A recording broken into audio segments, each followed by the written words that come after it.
కూడా ఇచ్చారు, 2 కోట్లు కూడా కరెక్ట్గానే ఇచ్చారని చెప్పి హైకోర్టులో 2 కోర్టులు వేశారు.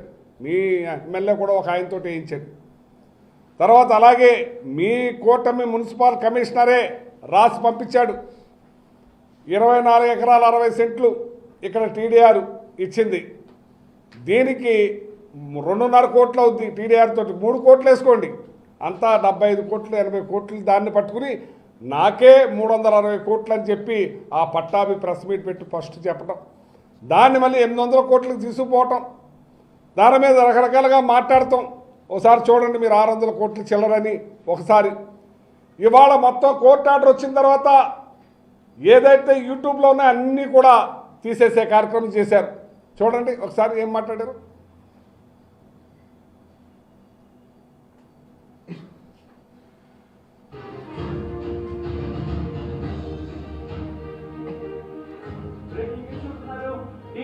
బాండ్ల కుంభకోణాన్ని సీరియస్ గా తీసుకుంది ఆంధ్రప్రదేశ్ ప్రభుత్వం. బాండ్ల కుంభకోణాన్ని ముఖ్యమంత్రి దృష్టికి తీసుకువెళ్లారు మంత్రి నారాయణ. మరింత లోతుగా విచారణ చేపట్టాలని నిర్ణయించింది ఆంధ్రప్రదేశ్ ప్రభుత్వం. సిఐడి విచారణకు ఆదేశించే అవకాశం ఉంది అనే చర్చ జరుగుతుంది. సిఐడి విచారణతో సూత్రధారులు ఎవరనే అంశం వెలుగులోకి వస్తుందని కూడా భావిస్తోంది ప్రభుత్వం. టీడీఆర్ బాండ్ల కుంభకోణంలో మాజీ మంత్రి కారుమూరిపై ఆరోపణలు ఉన్నాయి. తనకు టీడీఆర్ బాండ్ల కుంభకోణం జరిగిన తీరుని ముఖ్యమంత్రి చంద్రబాబుకు వివరించారు మంత్రి నారాయణ. ఈ వ్యవహారంలో కోర్టులో ఉండడంతో ఈ వ్యవహారం కోర్టు పరిధిలో ఉండడంతో న్యాయ నిపుణులతో ప్రభుత్వం సంప్రదింపులు జరుపుతోంది.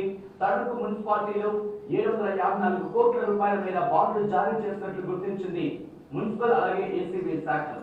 అంటే చూడండి 695 కోట్లని 800 కోట్లు ఇక్కడ చంద్రబాబు నాయుడు గారు 45 ఏళ్ల ఇండస్ట్రీ అనే అతను ఇక్కడికి వచ్చి 800 కోట్ల రూపాయలు టీడీఆర్ స్కామ్ జరిగింది, కార్బన్ నాయకులు తిన్నాడు.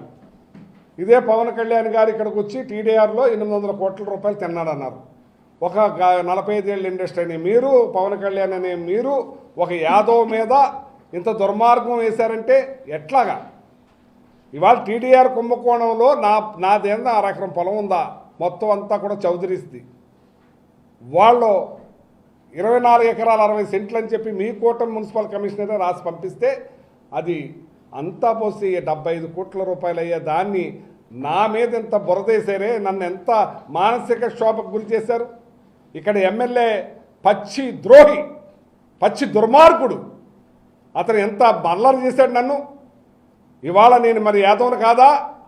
నా మీద ఎంత అల్లరి చేసినప్పుడు మీరు ఏమైందని అడుగుతున్నాను. యాదవ్ సోదరులందరినీ కూడా గుర్తు చేసుకోండి. ఆ రోజున టీడీఆర్ అంటే కారుమూరి అంటే టీడీఆర్ తణుకు. ఇవాళ యాదవులకి మేలు చేసింది జగన్మోహన్ రెడ్డి గారు.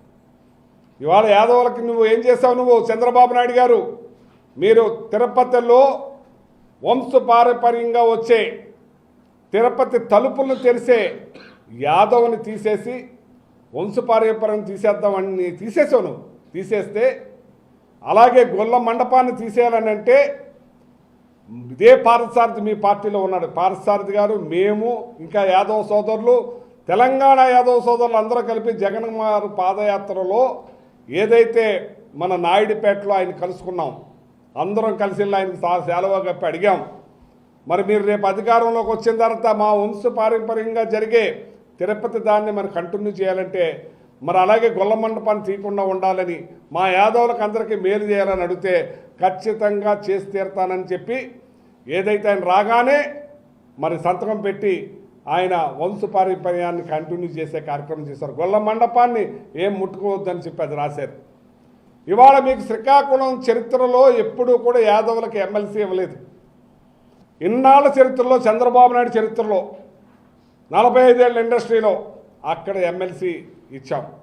వైజాగ్ చరిత్రలో ఎమ్మెల్సీ ఎప్పుడు ఇవ్వలేదు, అక్కడ ఎమ్మెల్సీ వంశీకృష్ణ యాదవ్కి ఇవ్వటం జరిగింది. మరి అక్కడ ఏదైతే మేయర్గా మరి హరికుమార్ని అక్కడ మున్సిపల్ మేయర్గా మరి ఎన్నుకోవటం జరిగింది, నిలబెట్టడం జరిగింది, గెలిపించడం జరిగింది.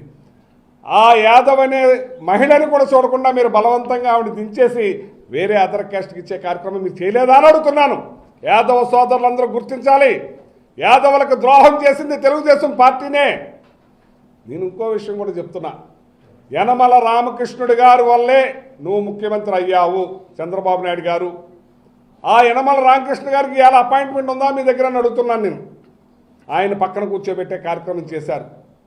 ఇవాళ ఏదైతే మీ 45 ఏళ్ళ ఇండస్ట్రీలో ఒక యాదవ్ అయినా ఎవరికైనా బీసీకైనా మీరు రాజ్యసభ ఇచ్చారా అని అడుగుతున్నాను నేను. ఇవాళ జగన్మోహన్ రెడ్డి గారు బీరా మస్తానికి రాజ్యసభ ఇచ్చారు, ఆర్ కృష్ణయ్యకి రాజ్యసభ ఇచ్చారు, మరి మోపదేవి వెంకటరమణకి రాజ్యసభ ఇచ్చారు. అలాగే ఇవాళ ఎమ్మెల్సీ మరి రమేష్ యాదవ్ మరి పొద్దుటూరు నుంచి కడప జిల్లా నుంచి ఇచ్చారు. మరి అలాగే తిరుపతి వెంకటేశ్వర స్వామి దగ్గర మరి అక్కడ మేయర్గా మరి అక్కడ లేడీకి డాక్టర్కి ఇచ్చారు, మహిళా యాదవ్కి. మరి ఇన్ని యాదవులకి ఇంత పెద్ద ఎత్తున మేలు చేసిన ఆయన దాన్ని భూతత్వంలో చూపించి దాన్ని ఏదో చేశారని ఖాయం చూపిస్తున్నారు. కృష్ణయ్య గారిని ఏమన్నా అన్నారా? ఆయన ఏమన్నా అన్నారా?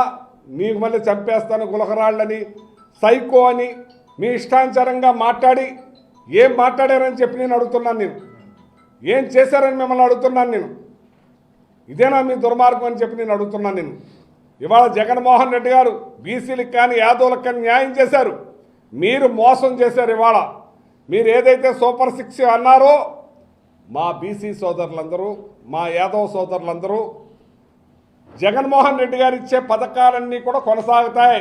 వాహన మాత్రం వస్తుంది, మరి రజకులకు కానీ, న్యాయ బ్రాహ్మణ్స్కి కానీ, మరి రాజులకు కానీ, బ్రాహ్మణులకు కానీ వీళ్ళందరికీ ఇచ్చే పథకాలే కాకుండా ఈ సూపర్ 6 సపరేట్గా ఇస్తారంటే మీరంతా కూడా మోసం చేశారు.